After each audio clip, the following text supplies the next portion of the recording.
5 दिन के ट्रैक के तीसरे दिन 4 लोग भारत के एक बेहद सुनसान जंगल के रास्ते पर थे। यह रास्ता सतलज ट्रेल के नाम से जाना जाता था।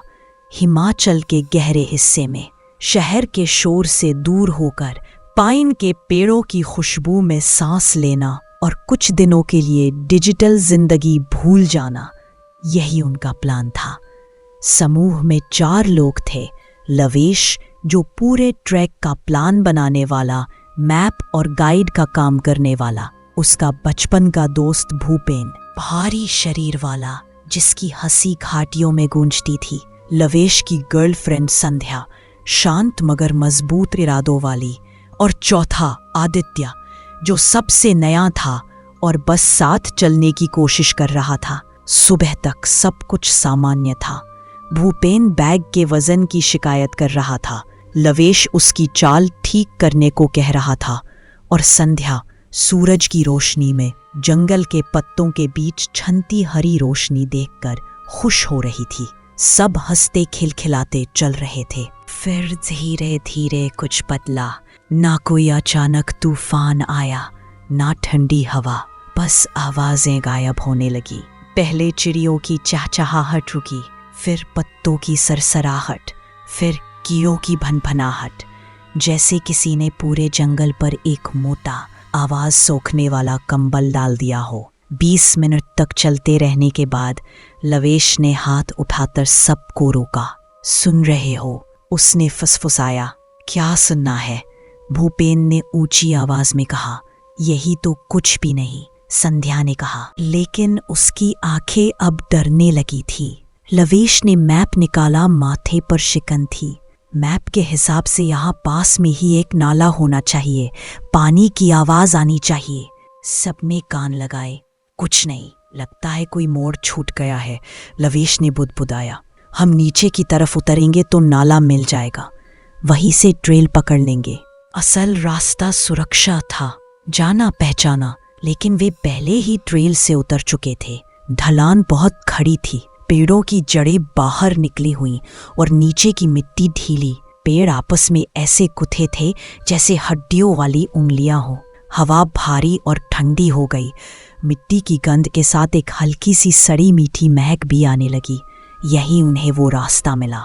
न तो वह जानवरों का पगडंडी था, न ही नया रास्ता। यह चौड़ा था, साफ सुथरा, जैसे किसी ने झाड़ू लगाया हो। ऐसा लग रहा था यह बहुत पुराना है। मैप में नहीं है, लवेश ने कहा। अब आवाज में खोज की उत्तेजना थी। पुराना जंगल पथ हो सकता है, आदिवासी रास्ता भी। मुझे यह जगह ठीक नहीं लग रही, भूपेन बोला। चलो नाला ढूंढकर वापस ट्रेल पर चलते हैं। रास्ते हमेशा पानी तक ही जाते हैं, लवेश ने कहा। आदित्य ने संध्या को देखा। उसने हल्का सा सिर हिला दिया, लेकिन ढलान चढ़कर वापस जाना मुश्किल था, इसलिए वे उस अनजान रास्ते पर चल पड़े। गलत रास्ता। सन्नाटा अब गहरा हो गया, जैसे कान के पर्दे पर दबाव बन रहा हो। सिर्फ उनके बूटों की आवाज और उनकी सांसें। पेड़ भी बदल गए। मजबूत देवदार और ओक की जगह टेढ़े मेढ़े हेमलॉक के पेड़ थे, जिन पर गाय ऐसे लटक रही थी जैसे फटे हुए कफन। करीब 1 घंटे बाद रास्ता खुला।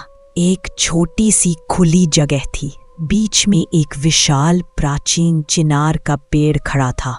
उसकी सबसे नीची मोटी शाखा से कुछ लटक रहा था, लकड़ियों और पंखों का गुच्छा, जिसे जानवरों की हड्डियों से बांधा गया था। वह धीरे धीरे हवा में घूम रहा था, जैसे किसी ने अभी अभी धक्का दिया हो। ये क्या है? भूपेन फुसफुसाया। कोई लोक कला होगी, लवेश ने कहा, लेकिन उसकी आवाज अब वैसी नहीं थी। उसने मोबाइल निकाला फोटो लेने के लिए। स्क्रीन टूटी फूटी रंगों की हो गई, बैटरी खत्म। भूपेन और संध्या के फोन भी बंद, आदित्य का भी। सबके फोन एक साथ। हमें वापस जाना होगा अभी, संध्या ने कहा। सब सहमत हुए। वे तेजी से लौटने लगे। करीब 1 घंटे बाद वही पेड़, वही लकड़ियों का गुच्छा। घबराहट ने पकड़ लिया। इस बार उन्होंने पेड़ों पर निशान बनाए, उल्टी दिशा में चले। फिर भी वही चिनार, सूरज डूबने लगा। रोशनी धुंधली और बीमार सी हो गई। यही डेरा डालते हैं, लवेश ने कहा। सुबह रोशनी में रास्ता ढूंढेंगे।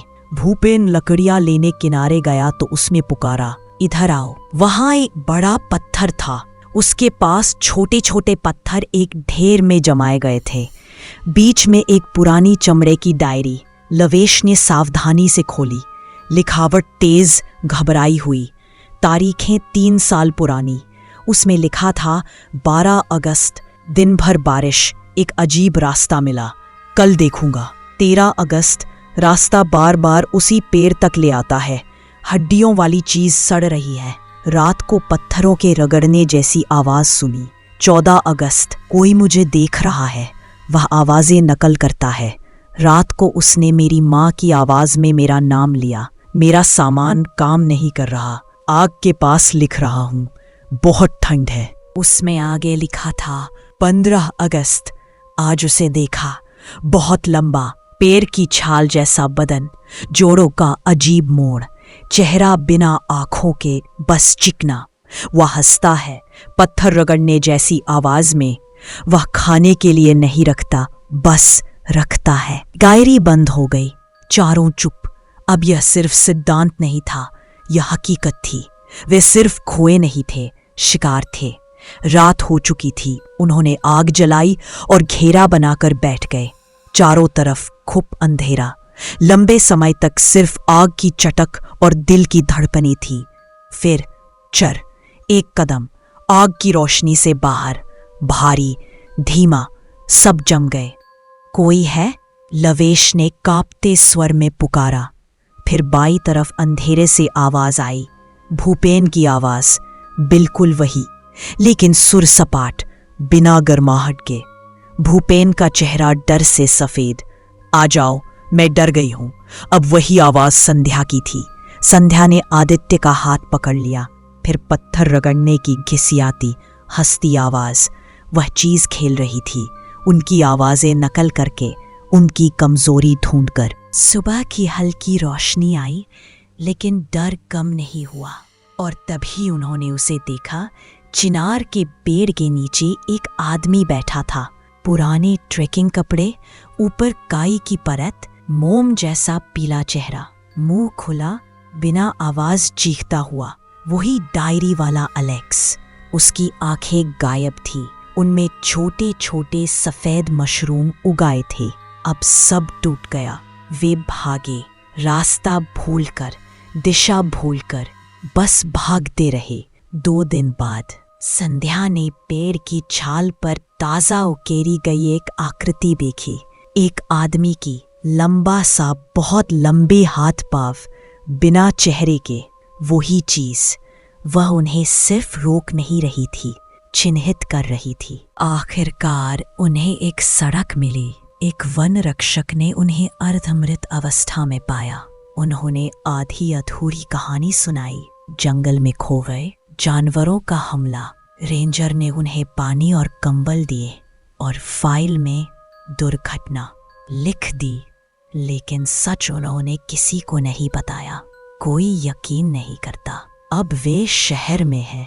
आवाज और रोशनी स्वागत जैसी लगती है, लेकिन लवेश अब बोलता नहीं। भूपेन हर आवाज पर चौंक जाता है। संध्या रात को लाइट जलाकर सोती है और आदित्य कल रात कूड़ा डालने बाहर गया। गली अंधेरी थी और 2 ड्रम के बीच की छाया से वही आवाज आई, पत्थरों की धीमी रगड़। उसे अब समझ आ गया है, डायरी गलत थी। वह चीज सिर्फ जंगल में रखती नहीं, कभी कभी उसे छोड़ भी देती है, दौड़ने के लिए।